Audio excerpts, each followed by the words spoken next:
Hey there, Canonites. I've been behind on a number of fronts lately, not the least of which is Halo news. Though it's not a big part of my channel, I always love talking about new canon content as it's announced, and with all these things stacking, I think it's time to just get everything covered in one video. So today we'll be talking about a couple upcoming books and some TV show updates. You know, exactly what the title says. First up is Halo Battleborn, a young adult novel from author Cassandra Rose Clarke and published by Scholastic.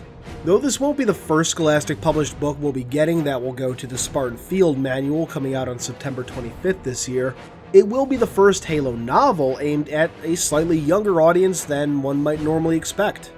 The description is as follows. Saskia, Dorian, Evie, and Victor aren't exactly friends at their small high school in the middle of nowhere colony world of Meridian. Each has their own problems, from absent parents to supporting their family, getting into a good college to making the next hit Holo film. But those problems were nothing next to the threat now facing their world. The alien alliance known as the Covenant is laying siege to Meridian for reasons that aren't so easily explained. With their village in flames, the four teens find themselves stuck above ground, locked out of even the town shelter where the rest of the survivors are gathered. Together, Saskia, Dorian, Evie, and Victor are thrust into battle with nothing but a few scavenged weapons and an injured Spartan, one of the UNSC's super soldiers. What's forged from the destruction will determine the fate of Meridian and tilt the battle for humanity's survival. So, from what I remember of young adult novels, that description pretty much fits the bill. Not to say that's a bad thing, mind you.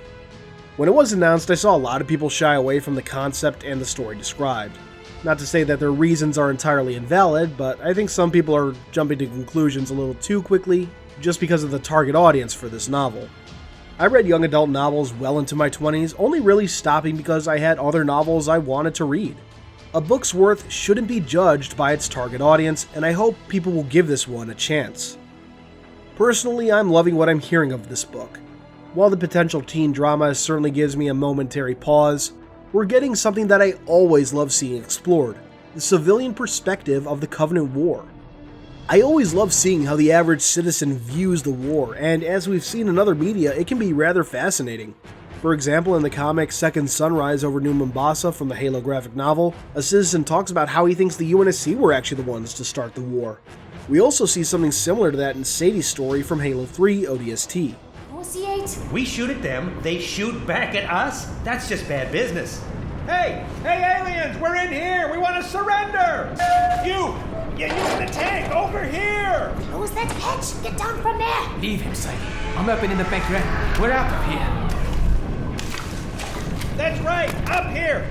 What say you and me make a deal, huh? Now, I'm not expecting too many politics, but I think it could be interesting to see how a younger generation perceived the war around them. It worked out pretty well in I Love Beasts, so I'm hoping that it works here too. I'm also hoping that we'll get a look at some of the technologies that have become part of everyday life in the 26th century. I Love Bees introduced us to chatters and the chatternet. Hopefully, Battleborn can give us glimpses like that too. Moving on to the cover art, we can see the silhouettes of our four protagonists, one holding a plasma rifle, another a needler, and a third what could be a datapad. I do have to say the plasma rifle and needler look kind of small, the needler especially. I have that full-size needler prop and that thing is absolutely massive. Behind them we can see a city being invaded by Reach-style Sungheili Ultras, and above them we see another major feature of this book, the Spartan. Oddly, this one is wearing black Mark VI. Meridian was invaded in 2548 and fell in 2551, so this armor generally shouldn't exist yet. The only possible exception would be for a member of Black Team, which, for the sake of continuity, I kinda hope this is. That said, it would be pretty cool if the Spartan were actually Kevin A2A2, a Spartan 3 from the short story Breaking Strain in Halo Fractures. The story mentions that he fought on Meridian. The armor would make zero sense, but I could easily put that aside just to learn more about Kevin. Overall, I'm eager to see how this all plays out. I certainly wouldn't object to a Halo book now and then that's aimed at younger audiences, and generally speaking, I see it as a great way to expand the franchise. My only real concern is that if this book does well, I'll have a lot more Halo media to cover. Halo Battleborn is set to release on January 1st, 2019. Next up, we'll talk about another book just announced, titled Halo Renegades. No plot summary or cover art or major details have been revealed, but we do know that it's a sequel to Kelly Gay's Halo Smoke and Shadow, continuing Ryan Forge's story and the search for her father. It'll be interesting to discover when this book is set and see any sort of tie-in to Halo's current plotline or even just Halo Wars. Smoke and Shadow also briefly featured Geklar from Spartan Ops, and I'd certainly love to see more of him if the book's setting permits it. The only thing we really do know for sure at this point is that this is a proper book, not a novella, the book's listing on the Simon & Schuster website noting that it will be 400 pages long. I'm glad Ms. Gay will get the chance to write a full novel this time, because as much as I love Smoke and Shadow, I felt it ended too soon, because goddamn, I immediately fell in love with its characters. Halo Renegades is currently slated to be released on February 19th, 2019. Just short of the 2-year anniversary of Halo Wars 2's release, or just after if you go by the early release. Coincidence? Maybe. Related to this, Podcast Evolve's blog recently posted a speculative article on how the book could potentially explain how the Spirit of Fire got to the Ark. I would personally hope that any sort of explanation would be an in-sequel revelation and the doings of mendicant bias, but the article is definitely a fun read regardless and makes some really good points. Link in the description box. And finally, of course, let's talk about the Halo TV series. As I'm sure almost everyone has seen at this point, Showtime recently confirmed that the Master Chief would be in the show. And while the internet at large has made a collective duh, the lore community, at least from what I've seen, was largely left in disappointment. At the end of the day, I can only speak for myself, though I know of many who would agree with me, but I had hoped that any Spartan presence, especially the Chief's presence, would be kept to a minimum, if it had to be involved at all. Instead, he'll be one of the show's lead characters. And while that does make sense from a business standpoint, I can't help but worry about just how Chief-centric Halo seems to be getting again. That might seem like an odd statement, but when you look at the majority of Halo media, it was focusing less and less on Chief, more on the universe and characters at large. For the most part, this is still true, but I had hoped that the TV show would focus more on new or non-Spartan characters to show the public that there's more to Halo than just Master Chief.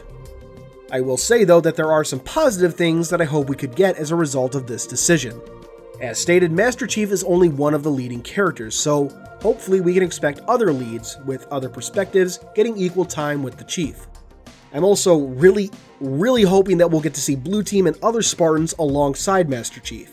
From the IGN article that broke the story, quote, "We also wanted to ensure that we were getting beneath the formidable armor of the Spartans and really getting inside the team drama so it felt like it belonged on Showtime." So that sounds like multiple Spartans. I would love to get a well-written Blue Team and hopefully other Spartan 2s. It would certainly turn my feelings around on this decision. The article also mentions that we'll see multiple locations and foreign planets, so we can expect some planet jumping or visiting of other planets during flashbacks, or perhaps multiple storylines on different planets that converge as the season progresses. At the end of the day, I'm still overall excited to see what happens, but the inclusion of the Chief has killed a little bit of my hope. Though there are plenty of potential stories to tell during the Human Covenant War with the Chief, there is little to no room for character growth. That, to me, either means hard retcons or the massive potential to screw the Chief up. However, if the writing is strong, maybe more casual Halo fans can get on board with the Chief as a character rather than a vessel. That would certainly be a win in my book. But dear God, they better not have the Chief's helmet on when he's in a room full of helmetless Spartans. 343 has gotten a lot better at not doing this lately, and I hope that continues with the TV series. So, what do you think of Battleborn, or Renegades, and the recent TV show news? Excitement, disappointment, something else? Let me know in the comments below. And to close out, I'm currently working on a review of Halo Fireteam Raven while finishing reading Halo Retribution, so look forward to those reviews. Thanks for watching, and until next time, this has been Halo Canon. Thanks for watching, everyone. I hope you enjoyed this video. If you did, please consider subscribing, and if you really love me, hit that notification bell and leave a thumbs up. These both really help out the channel. I wouldn't be where I am now without your views and support, so once again, thank you. Keep on being awesome, Canonites.